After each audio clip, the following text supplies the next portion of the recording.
배울 때 우리의 눈을 열어주시고 우리의 귀를 열어주시고 우리의 마음의 문을 열어주셔서 하나님의 말씀이 나의 온몸에 각인되게 하시고 주신 말씀대로 순종하는 우리 모두들 되게 하여 주옵소서. 예수님의 이름으로 기도하옵나이다.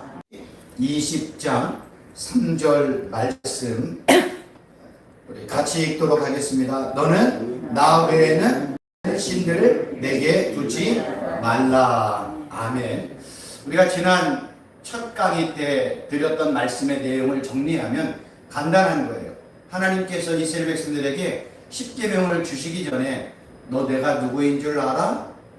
나는 이러한 하나님이야 라는 것을 설명을 해주셨어요. 그것이 바로 나는 너를 애굽 땅 종되었던 집에서 구원하여 낸 구원자 하나님이야. 이 내용을 첫 번째 출애굽기 20장 1절 2절의 내용의 핵심이라는 거예요. 이제 첫 번째 계명의 핵심은 다른 거예요. 나 외에는. 두 번째 계명은 너를 위해서는. 그러니까 나냐 너냐 이 내용을 지금 설명을 해주고 있는 거예요.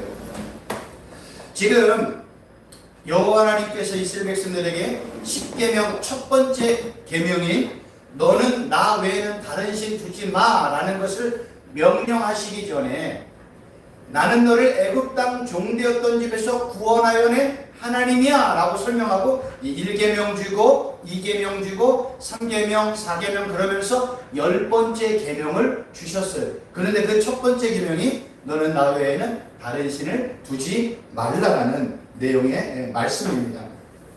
그럼 우리가 이제 생각을 해봐요. 왜 하나님께서는 많은 10개의 계명 중에 굳이 왜 이 나 외에는 다른 신 내게 두지 마라는 명령을 첫 번째 계명으로 주셨을까? 거기에는 이유가 있다는 거예요. 이 이유를 알기 위해서는 나 외에는 에서 외는이라는 단어의 뜻이 뭔지를 알면 쉽게 알 수가 있어요. 여기서 외는이라는 이 한글 성경의 히브리어 단어가 알이라는 단어인데 이 알이라는 단어는요 전치사나 접속사로 주로 사용을 해요. 이 단어가 전치사로 사용을 하면 외는이라는 단어의 뜻이 확장이 돼요. 그 뜻을 봤더니 멋멋 위에, 멋멋에 대하여, 멋멋의 곁에, 멋멋에 관하여, 무엇을 넘어서, 위쪽에, 무엇보다 더라는 뜻이라는 거예요. 그러면 요 외는이라는 전치사의 뜻을 나와 연관하여 설명을 하면 하나님 앞에, 하나님 위에, 하나님 면전에서, 하나님 옆에, 하나님을 대신하여 어떤 것 하나라도 두지 말라라는 강력한 하나님의 명령이라는 거예요. 쉽게 얘기하면 너 내 앞에, 내 위에, 내 면전에서, 심지어는 내 옆에 나를 대신하여 어떤 것도 두지 마라는 명령이 나 외에는 이라는 거예요.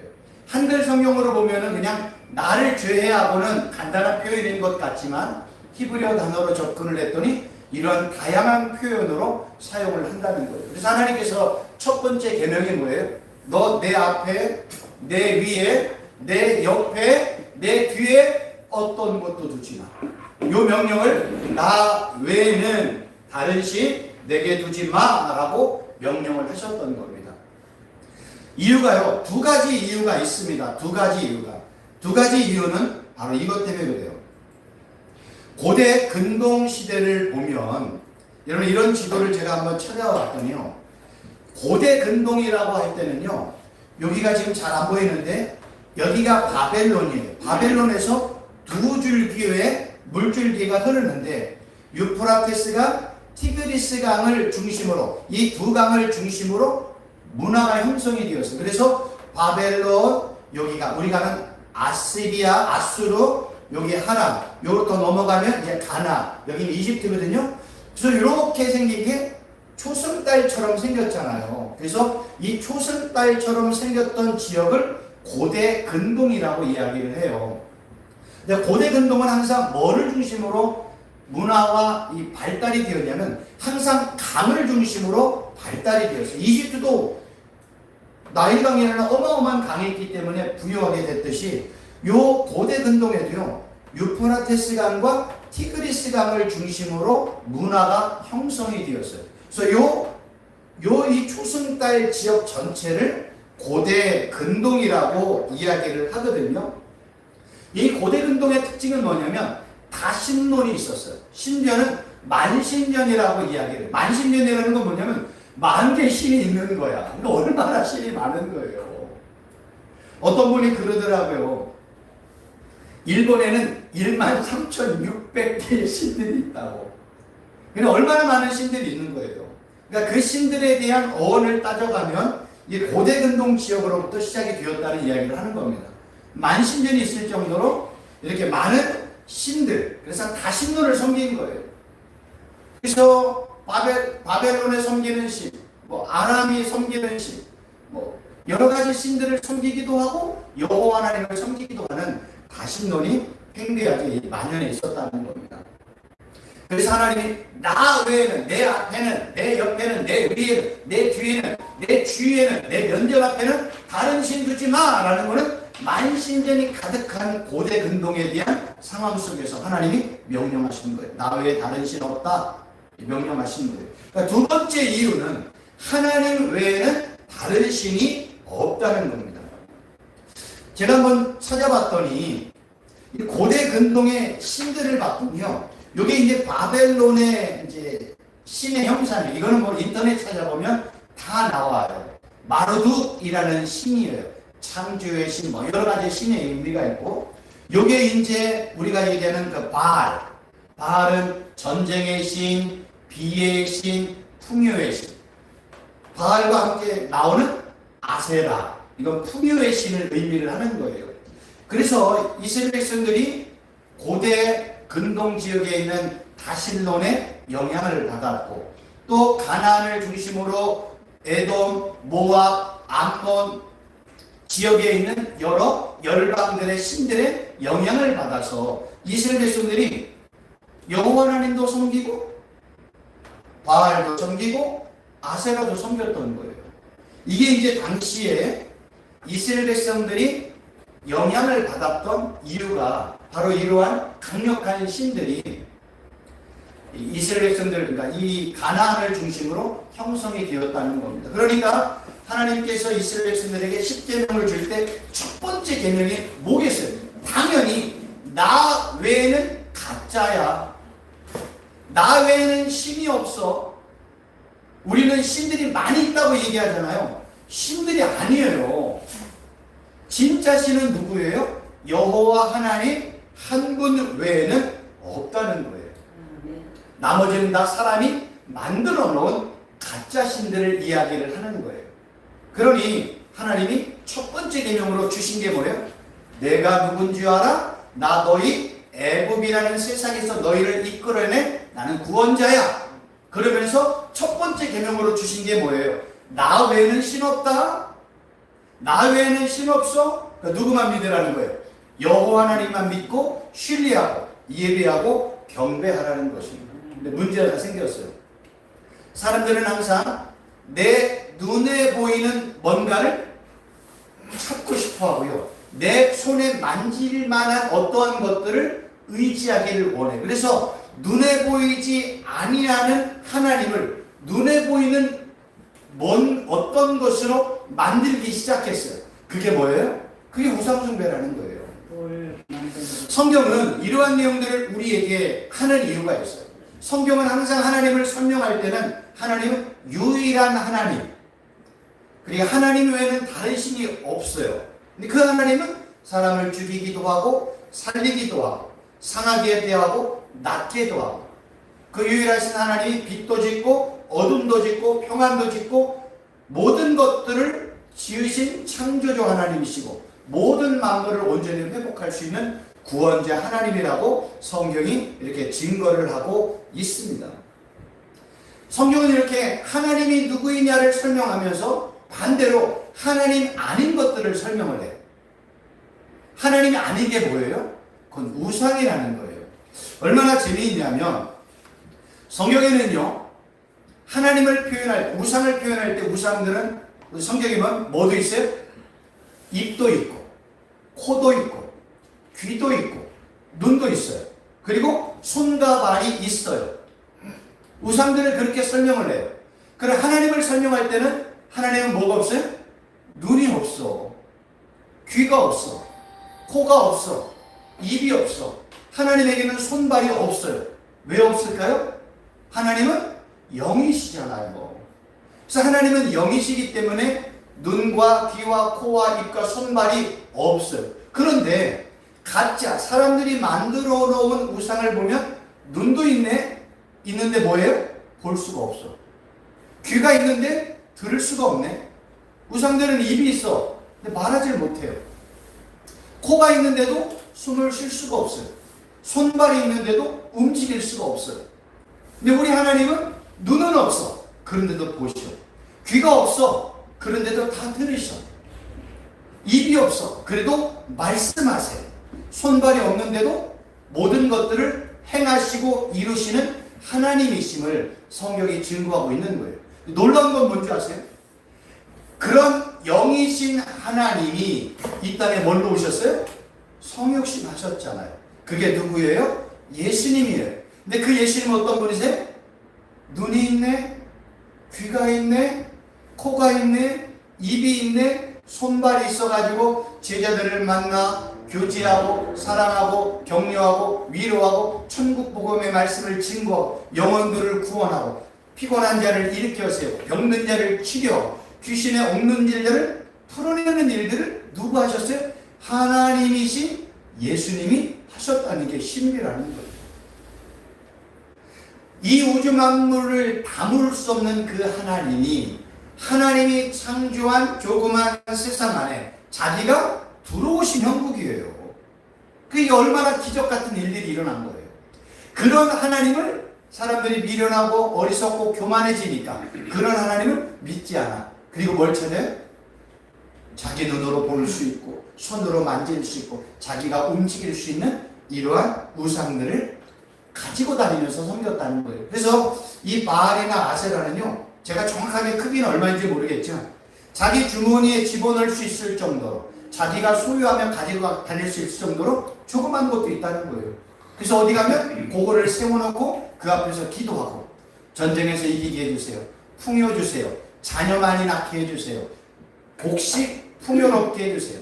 많은 새끼들 낳게 해주세요. 이렇게 기도하며 살았다는 겁니다.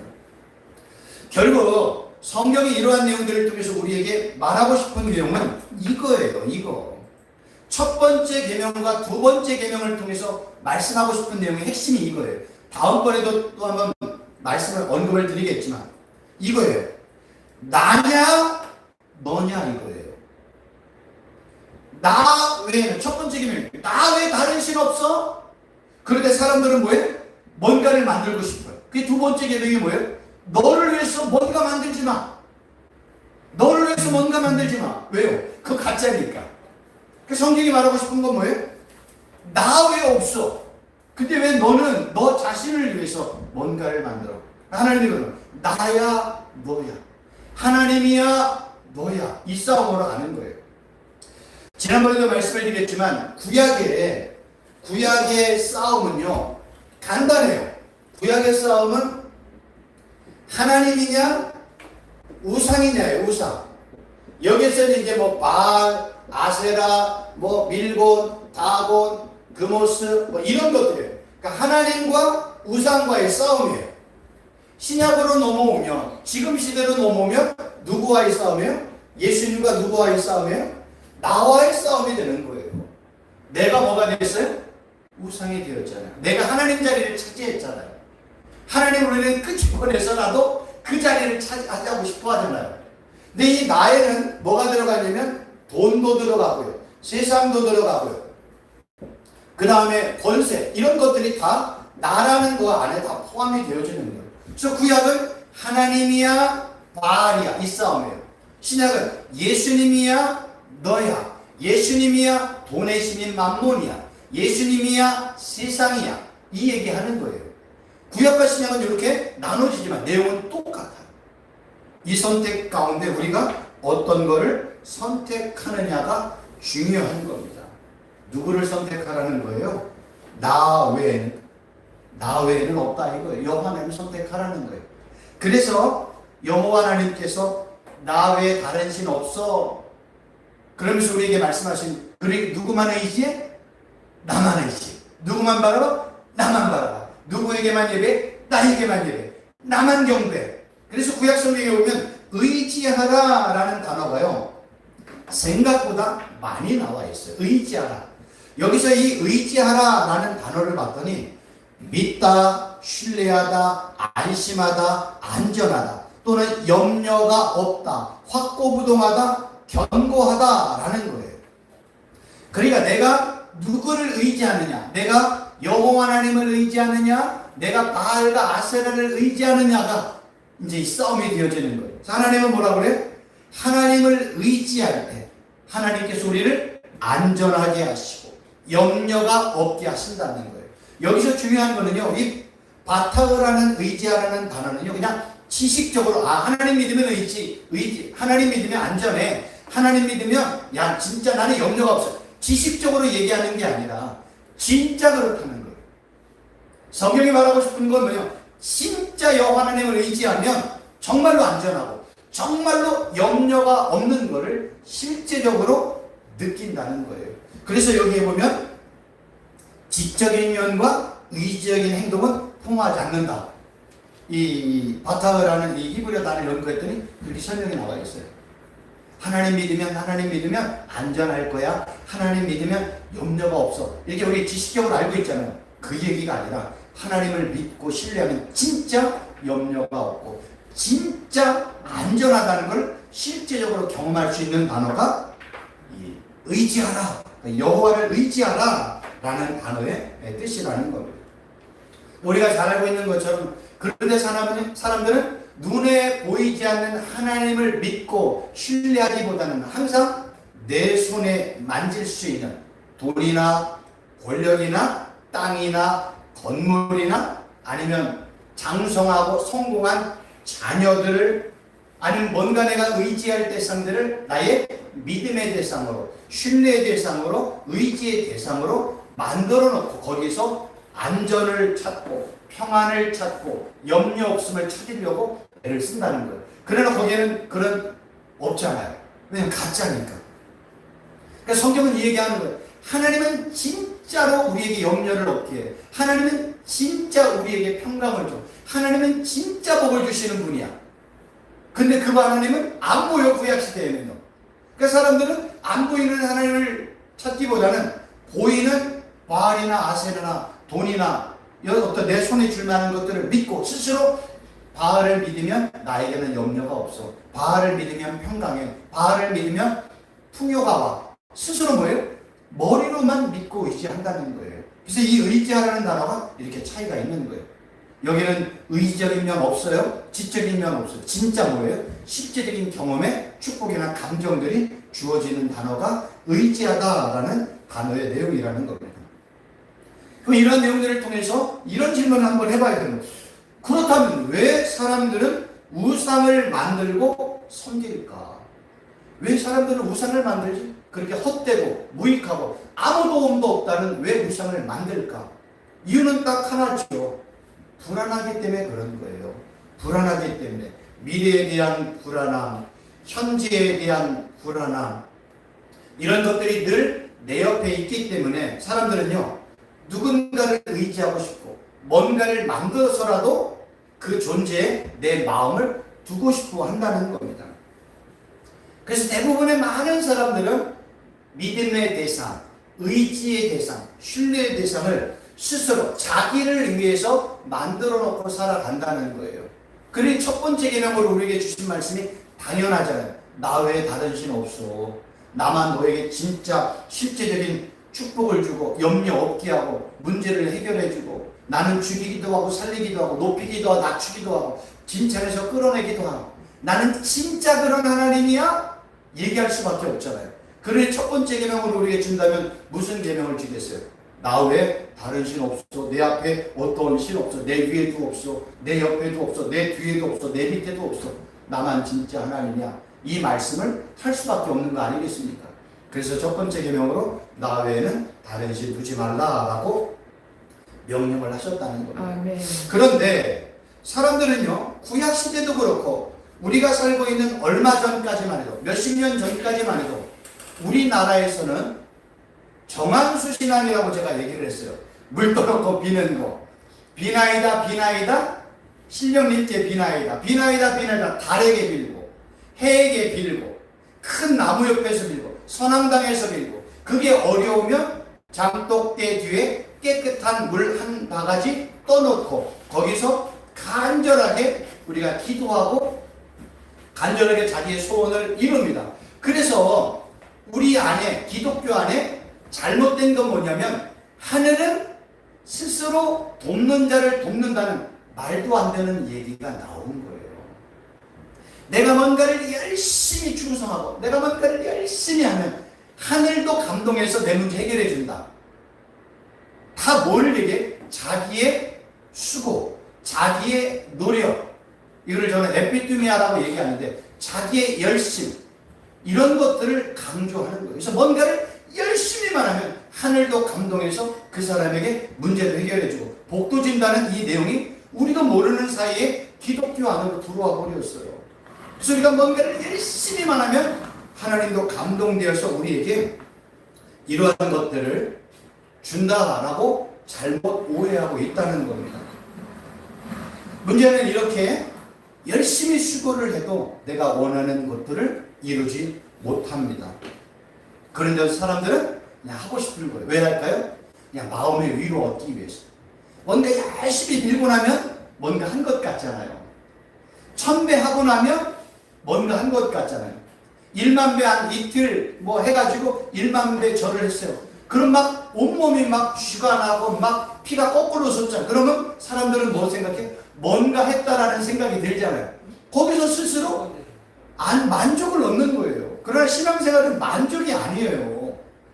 의지하라는 건 뭐예요? 실제적으로 하나님을 의지할 때 하나님이 우리에게 그 축복을 주시는 걸 우리가 누리는 거지, 내가 스스로 만족해서 내가 뭔가 했구나, 야 내가 그냥 정말 1000배 1000배 했구나, 뭐 올라가는데 500계단 올라갔구나, 뭔가 뿌듯한 것이 신앙생활이 아니에요. 우리 여호와를 믿으면 그 살아계신 여호와께서 우리에게 분명하게 실제적으로 역사하시는 것을 우리가 누리며 살라는 거예요. 그러니까 우상과 하나님을 숨기는 것이 이렇게 차이가 있다는 겁니다. 근데 중요한 거는 성경에서 이와 비슷한 사건을 우리에게 설명을 해주고 있는데, 출애굽기 32장의 내용을 보면 아론이 금송아지를 만들잖아요. 모세가 하나님 앞에 이제 말씀을 받으러 올라갔을 때 아론을 중심으로 사람들이 금송아지를 만들어 놓고 그 앞에 절을 합니다. 그런데 자기들을 이끌어낸, 자기들을 애굽이라는 세상으로부터 불러낸 하나님은 구원자 하나님이고, 여러 가지 여건과 상황을 통해서, 사건과 이적을 통해서 하나님이심을 보여주었잖아요. 근데 그 하나님은 안 보이잖아요. 그러니까 모세가 올라가고 이후에 사람들이 야 우리 하나님 만들자 하고 만들어 놓은 것이 금송아지였습니다. 그리고 그 금송아지 형상을 향해서 예배드렸던 내용이 아까 말씀드렸던 출애굽기 32장의 내용의 말씀인 거예요. 이 내용이 구약에만 있느냐? 신약 성경에도 있다는 거예요. 이 고린도 교회의 상황을 봤더니 악한 사단과 그의 졸개들이 사람들을 미혹하고 유혹을 해서 다른 예수, 다른 영, 다른 복음을 믿게 만들었어요. 그래서 고린도 교회 안에 대부분의 많은 사람들이 다른 예수, 다른 영, 다른 복음을 믿으면서도 나는 지금 뭐 잘하고 있다? 신앙생활 잘하고 있다. 나는 지금 잘 살고 있다. 나는 지금 열심히 살고 있다고 착각하며 살았다는 거예요. 신앙생활의 핵심은요, 내가 볼 때가 아니에요. 내가 보기 좋은 게 아니에요. 내가 볼 때 좋은 떡을 선택하는 게 아니에요. 항상 신앙은 뭐예요? 하나님이 보시기에, 예수님이 보시기에 옳은 길이냐, 그 길이 진리 길이냐를 항상 묻고 있는 거예요. 그러니까 성경은 내가 원하는 것 아니에요. 내가 보기에 좋은 것 아니에요. 항상 하나님이 원하는 것, 하나님의 뜻이냐, 하나님이 보시기에 좋은 것이냐를 항상 우리에게 묻고 있는 겁니다. 왜 그러냐면 내가 보기에 좋은 것, 내 눈에 좋은 것을 선택하면 항상 거기는 멸망의 길이요? 심판의 길로 끝나는 거예요. 그러나 내가 볼 때는 좀 불편해. 내가 볼 때는 마음에 안 들어. 그러나 예수님이 보시기에 옳은 길이고 진리의 길이고 거기에 뭐가 있어요? 영생이 있고 거기에 생명이 있고 거기에 예수님이 계시는 거예요. 그러니까 기준이 예수님이 보시기에 좋으냐 내가 보기에 좋으냐 이제 이런 결정과 갈등이 우리에게 늘 공존하고 있는 것입니다. 그래서 우리는 항상 이런 마음을 갖고 있어야 돼요. 내가 지금 가고 있는 이 길이 정말로 제대로 가고 있는 길인가? 하나님이 기뻐하는 길인가? 진리의 길인가? 생명의 길인가를 자문할 필요가 있어요. 왜냐하면 고린도 교회도 볼 때 다른 영, 다른 예수, 다른 복을 믿고 섬기면서도 나는 지금 신앙생활 잘하고 있어, 나 잘 믿고 있어 얘기했단 말이에요. 출애굽기 20장에 출애굽기 아까 그 32장에 모세가 없는 틈을 딱 아론을 중심으로 사람들이 금송아지로 송아지를 만들어 놓고 예배할 때도 뭐예요? 이게 하나님이야 하고 예배했단 말이에요. 자기들이 볼 때는 하나님이야.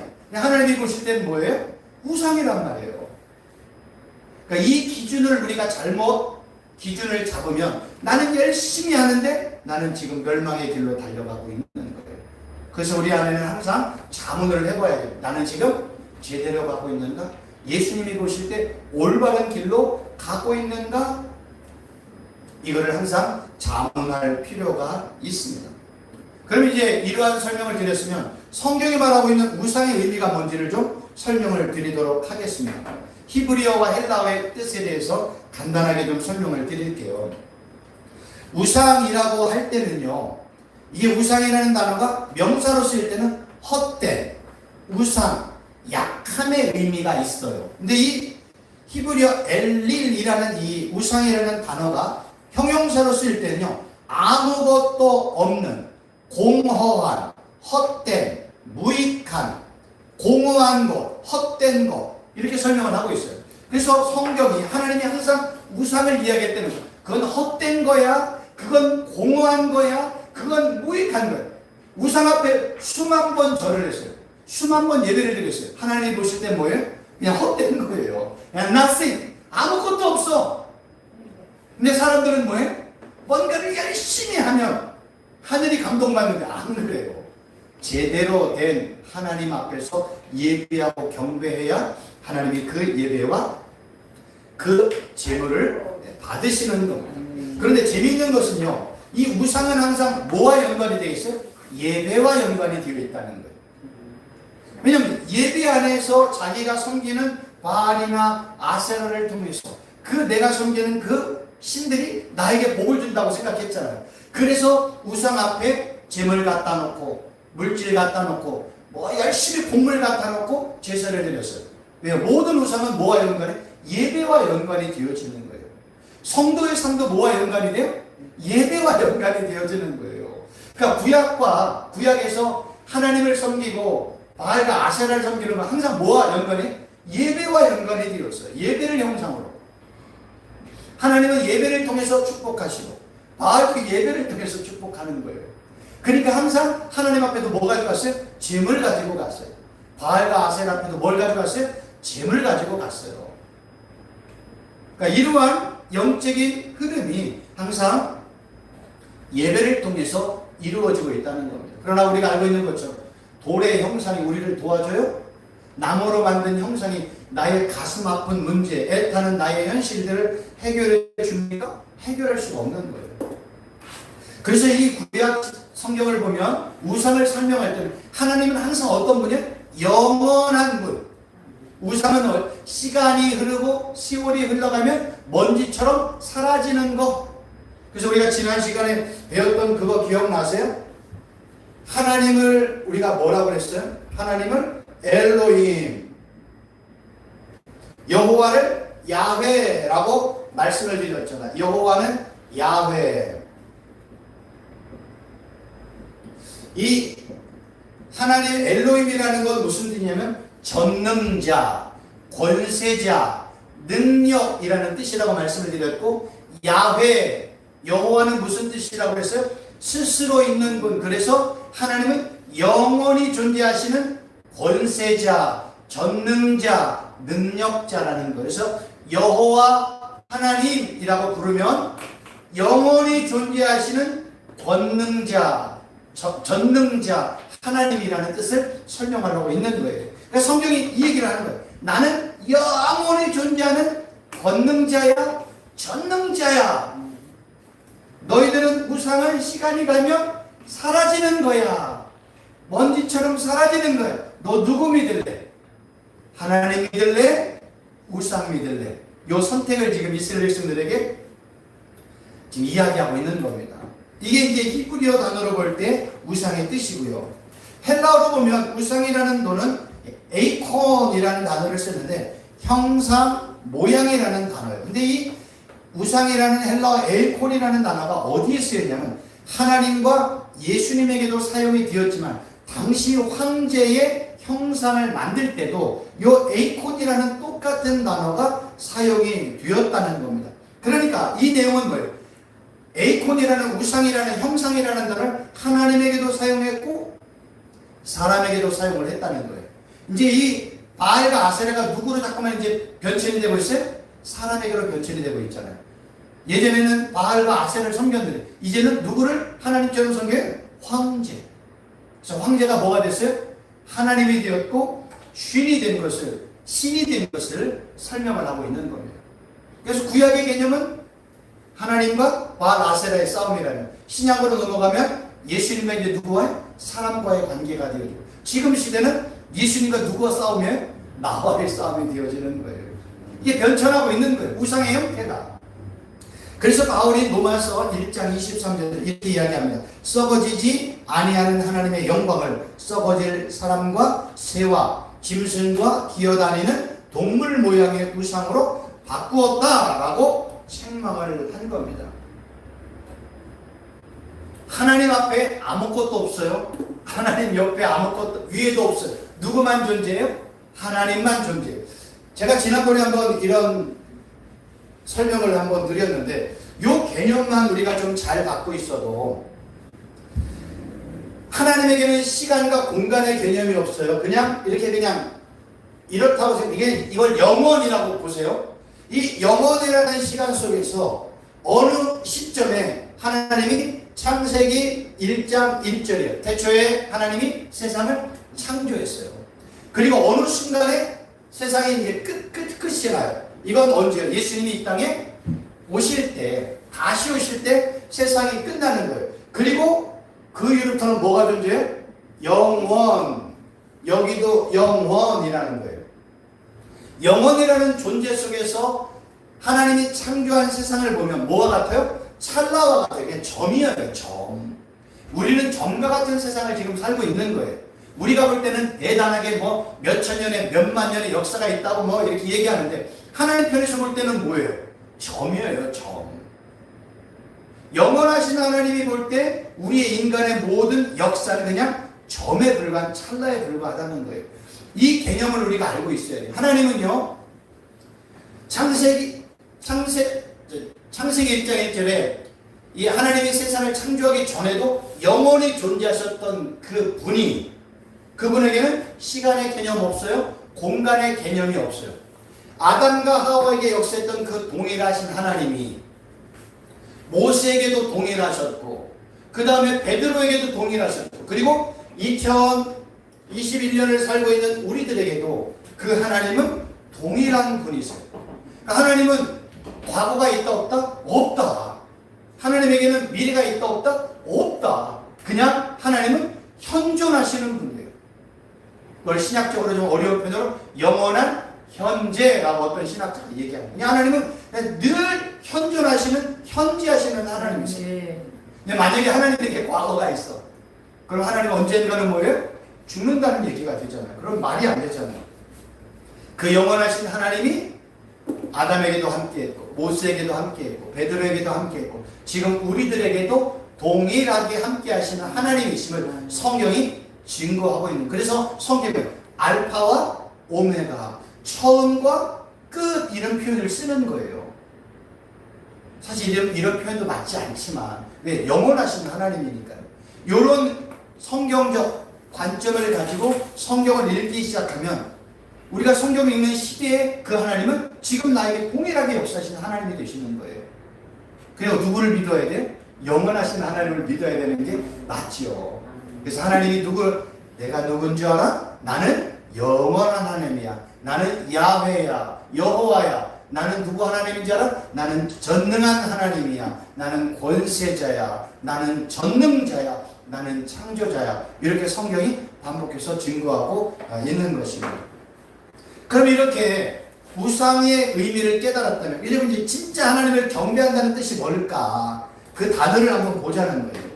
연관된 성경 구절을 보면 24 장로들이 보좌에 앉으신 이 앞에 엎드려 세세토록 살아계시는 이에게 경배하고 자기의 관을 보좌 앞에 드리며 이르되, 여기서 이제 우리가 배워야 될 게 경배라는 단어의 뜻이 뭔지를 공부할 필요가 있다는 겁니다. 여기 경배라는 단어를 보면 예배하다, 경의를 표하다, 땅에 엎드리다, 무릎을 꿇고 경배하다, 신하의 예를 다하다, 부들부들 떨듯이 무릎을 꿇다, 누구에게 입을 맞추다 라는 단어의 뜻이에요. 근데 왜 이러한 단어가 있냐면, 이 경배라는 것은 어디에 주로 쓰였냐면, 사람들이 자기가 믿고 있는 신이나 자기가 믿고 있는 신상 앞에 경배하고 예배할 때는 항상 서서 하기도 했지만 무릎을 꿇는다는 거예요. 그리고 무릎을 꿇고 내가 믿고 있는 그 신상 앞에 입을 맞추는 거예요. 그래서 경배라는 뜻은 뭐냐면 땅에 엎드리다, 무릎을 꿇고 경배하다. 내가 믿는 하나님이 전능자이니까 부들부들 떨는 마음과 심정을 가지고 그 신상 앞에 무릎을 꿇는다는 거예요. 이 경배라는 단어는요, 경외심과 겸손의 내적인 태도를 의미하고요, 공정예배에 참여하다, 기도를 드리다라는 내용의 의미도 있다는 겁니다. 그럼 이러한 내용들을 전체를 이렇게 정리를 해보면, 경배한다는 건 뭐예요? 나를 도와주시는 누군가.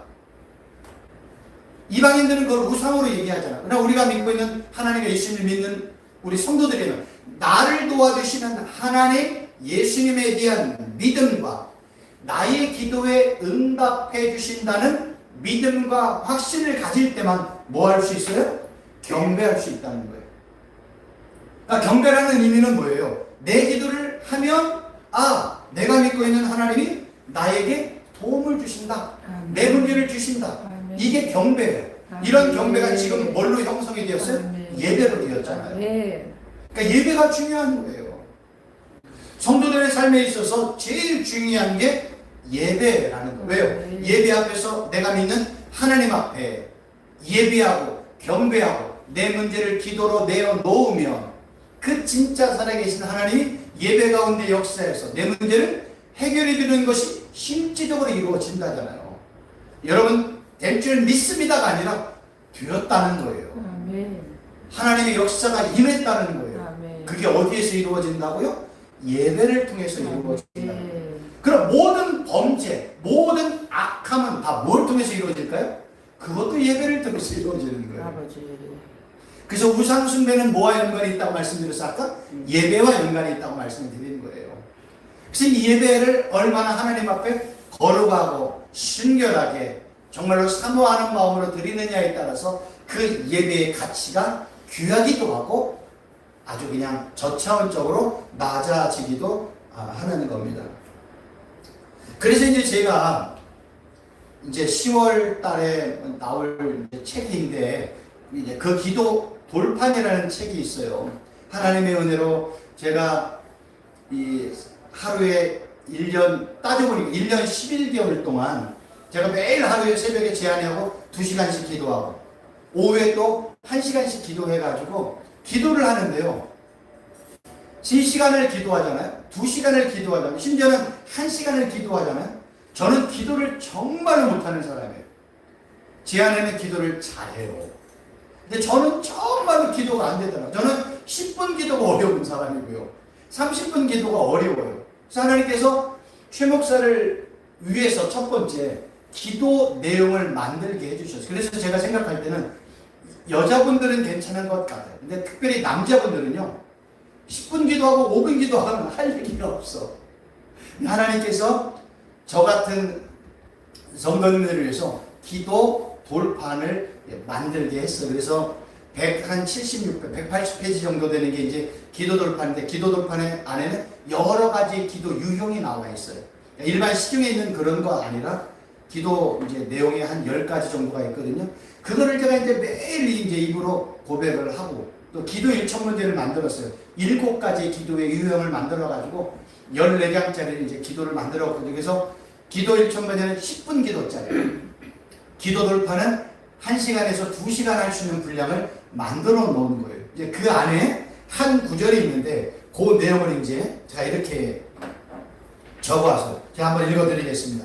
성령 하나님, 나의 눈을 열어주셔서 예수님의 살아계심을 실제적으로 보게 하시고, 성령 하나님, 나의 귀를 열어주셔서 예수님의 음성을 세밀하게 듣게 하시고, 성령 하나님, 나의 손을 인도해 주셔서 예수님의 능력의 오른손을 만지게 하시고, 또한 예수님의 옷자락을 만지게 하시고, 성령 하나님, 나의 마음의 문을 열어주셔서 주의 음성을 듣고 깨닫고 이해하고 믿고 순종하며 살아갈 때 30배, 60배, 100배 열매와 결과들이 맺혀지게 하시고, 성령 하나님, 내가 입술을 열 때마다 예수님만을 증거하고 예수님만을 자랑하고 예수님의 이름을 열심히 부르고 예수님의 이름만 높이며 살게 하여 주옵소서. 예수님의 이름으로 기도합니다. 아멘. 이건 이제 간단한 거예요. 이게 뭐냐면, 하나님 성령 안에 내 눈을 열어주시고 내 귀를 열어주시고 내 입을 열어주셔서 뭐만? 예수님만 증거, 예수님만 자랑하고 예수님만 선포하고, 성령님이 내 마음의 문을 열어주시라 하나님의 말씀 내 안에 들어와서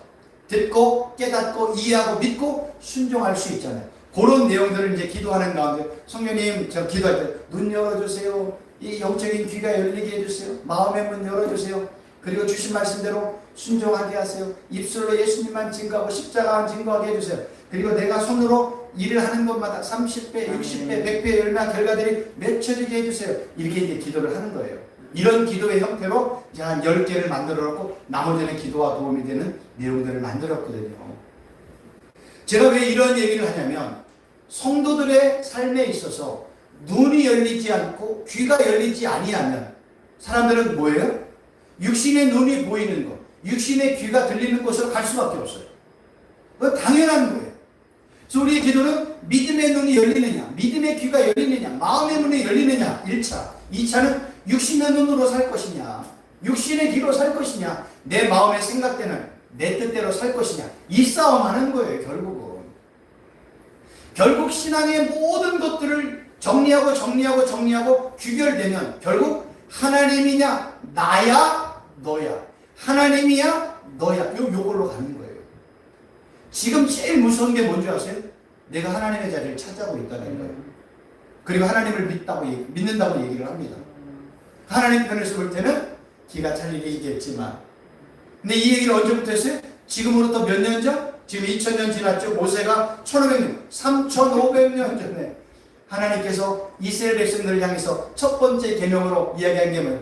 너 나 믿을 거야? 너 믿고 따라갈 거야?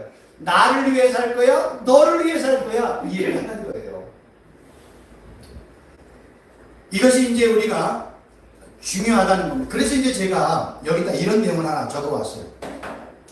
바울이 다메섹에서 예수 그리스도를 만났잖아요. 바울이 예수 그리스도를 만난 그 사건이 바울의 생에 완전 변화가 있습니다. 그래서 바울에게는요, 예수님을 만난 다메섹 전이냐, 예수님을 만난 다메섹 이후의 삶이냐에 완전히 바뀌어졌어요. 바울은요, 다메섹에서 예수님을 만나기 전에 그는 하나님을 위해서 특심했던 사람이라고 얘기를 해요. 누가 볼 때? 자기가 볼 때. 그러나 하나님이 보실 때 그 바울의 삶은 예수님을 핍박하는 삶이었잖아요. 그러나 다메섹 사건 이후에 바울은 하나님이 보실 때 복된 삶이었어요. 그러나 세상 사람들이 볼 때는 바울을 이단이라고 얘기하잖아요. 당시에 이 바리새인, 사두개인, 율법학자들, 종교 지도자들이 볼 때는 바울은 이단자예요. 유대인에게서 개종한 이단자예요. 근데 하나님이 볼 때 바울은 하나님의 성실하고 충성스러운 종이라는 거예요. 제일 중요한 거는 우리가 바울처럼 나의 다메섹 사건이 반드시 있어야 돼요. 나의 담에색 사건. 그러니까 예수님을 내 믿음의 눈이 열리고 믿음의 귀가 열리고 마음의 문이 열려서 예수님의 살아계심을 실제적으로 경험한 나의 담에색 사건이 반드시 있어야 돼. 그래야 우리가 바울처럼 쓰임받죠. 담에색에서 예수님을 만나지 못했다면 우리는 바울이 예수님을 만나기 전의 삶을 그렇게 산 것처럼 열심히 살았지만 하나님이 보실 때는 그냥 빵점이에요. 빵점. 나의 담에색 사건이 반드시 필요하다는 거예요. 네. 그래서 이제 제가 기도합니다. 성령님 제 눈을 열어주세요. 성령님 죄 길을 열어주셔서 예수님의 음성을 세밀하게 듣게, 제 눈을 열어주셔서 예수님의 살아계심을 실제적으로 경험하게 하시고, 성령님 내 마음의 문을 열어서 하나님의 살아계심을 실제로 듣고 깨닫고 이해하고 믿고 순종하며 살게 해주세요. 이런 기도를 제가 하나님의 은혜가 만들어서 매일매일 이제 제가 그렇게 기도문을 읽으면서 그게 이제 지금까지 오게 된 거예요. 이제 마지막으로 이제 한 가지를 더 이야기한다면 이거예요. 이런 질문을 하면 완벽하게 지킬 수 없는 10계명. 여러분 10계명은요 완벽하게 지킬 수 있을까요? 지켰다고 쳐요. 일주일 동안. 그럼 내가 사는 60평생, 70평생, 100살까지 단 한 번의 실수도 없이 완벽하게 지킬 수 있을까요? 불가능하다는 거죠. 완벽하게 지킬 수 없는 10계명을 왜 하나님은 이스라엘 백성들에게 주셨을까? 여러분 10계명을 두 가지로 볼 줄 알아요. 첫째는요, 하나님께서 이스라엘 백성들이나 지금 우리에게 10계명을 동일하게 주셨어요. 하나님은 모세에게 10계명을 주었던 그때나 성경을 통해서 지금 우리에게 10계명을 말씀하시는 거나 하나님 편에서는 동일해요. 우리로 볼 때는 과거에 3500년의 시간의 차이가 있지만 하나님 편에서는 동일해요.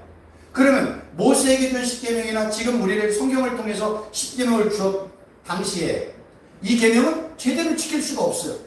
제대로 지킬 수 없는 10계명을 왜 주셨을까? 하나님은요 10계명을 완벽하게 지키라는 의미보다는 너 10계명 완벽하게 지켜, 털끝 하나 틀리지 않게 완벽하게 지켜, 이렇게 말씀하신 게 아니에요. 너 10계명을 준 누구를 바라봐? 하나님을 바라보라는 거예요. 여러분 구원은요, 은혜는요 10계명이나 규례와 법도와 율례와 여러 가지 것 단 하나도 빼놓지 않고 완벽하게 지킨다고 구원을 이룰 수가 없는 것 성경에 나와 있잖아요. 율법은 우리를 완벽하게 지킬 수가 없어요. 율법은 우리의 죄를 드러나게 하는 거지 율법을 완벽하게 지킬 수는 없어요. 근데 율법을 주신 이유는 뭐예요? 계명을 주신 이유는 뭐예요? 10계명을 주신 이유는 뭐예요? 10계명을 주신 누구를 바라보라고? 하나님 바라보라고. 네. 구원은요 하나님으로부터 우리에게 옵니다. 그래서 10계명을 주신 하나님 바라보고 10계명을 주신 하나님만 의지하고 10계명을 주신 하나님만 예배하고 경배하라고 일체적으로 10계명을 주신 거예요.